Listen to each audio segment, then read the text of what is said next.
semuanya, kami dari kelompok 4. Di sini kami akan memaparkan materi dampak globalisasi dan teknologi.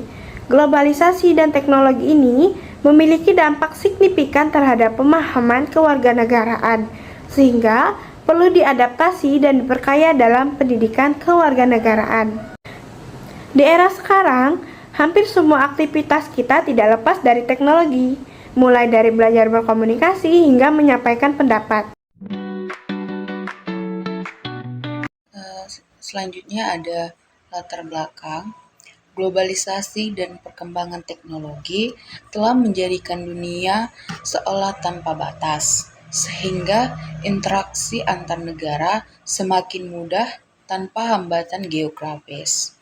Melalui internet dan media digital, informasi, budaya, dan ide dapat menyebar dengan sangat cepat serta diakses kapan saja dan di mana saja.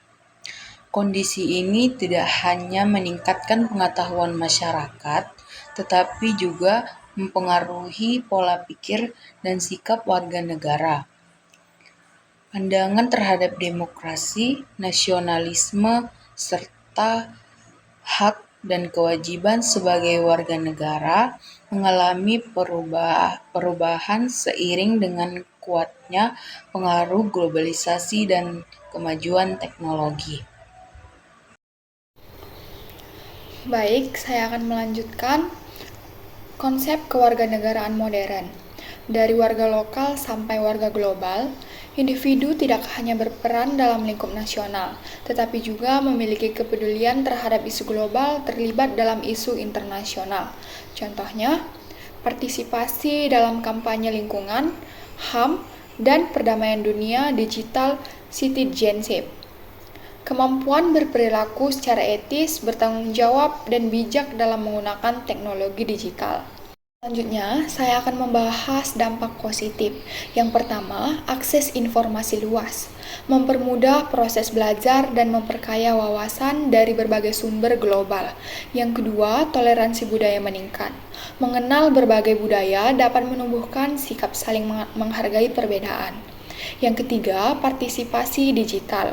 Masyarakat dapat berkontribusi dalam diskusi publik melalui media sosial atau platform online.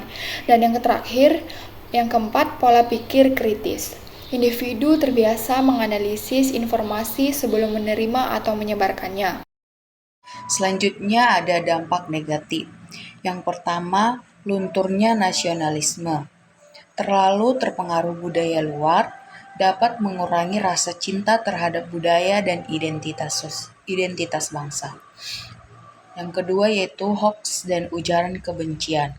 Penyebaran informasi palsu dapat memicu konflik sosial dan perpecahan. Yang ketiga, individualisme. Interaksi digital yang berlebihan dapat mengurangi kepedulian terhadap lingkungan sekitar. Dan yang terakhir yaitu krisis moral.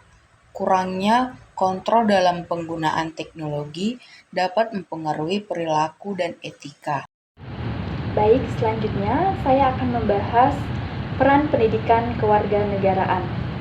Pendidikan kewarganegaraan memiliki peran yang sangat penting dalam menghadapi kondisi ini. Pertama, menanamkan nilai Pancasila menjadi dasar dalam membentuk sikap dan perilaku warga negara yang baik. Melalui pendidikan kewarganegaraan ini, peserta didik diajarkan nilai-nilai Pancasila yang nantinya sebagai dasar dalam mereka bersikap. Lalu yang kedua, membentuk karakter. Pendidikan juga membantu untuk membentuk karakter, mengembangkan sikap rasa tanggung jawab, disiplin, toleransi, serta rasa cinta tanah air. Yang ketiga, meningkatkan kesadaran global. Membantu peserta didik memahami isu global tanpa harus kehilangan identitas nasionalnya sebagai bangsa Indonesia. Selanjutnya yang terakhir, literasi digital. Membekali kemampuan menyaring informasi atau tidak mudah terpengaruh terhadap informasi yang salah dan menggunakan teknologi secara bijak. Lalu selanjutnya yaitu adaptasi di era digital. Agar tetap relevan, pendidikan kewarganegaraan harus beradaptasi dengan perkembangan zaman. Pertama, pembelajaran berbasis teknologi.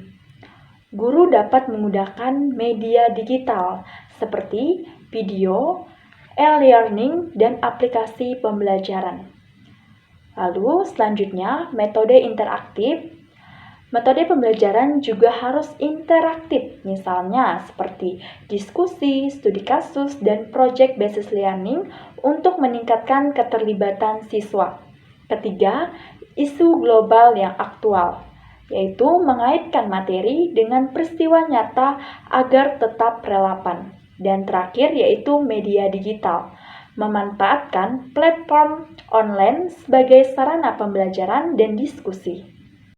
Selanjutnya adalah strategi penguatan. Yang pertama, pendidikan karakter, menanamkan nilai normal sebagai dasar dalam menghadapi pengaruh globalisasi.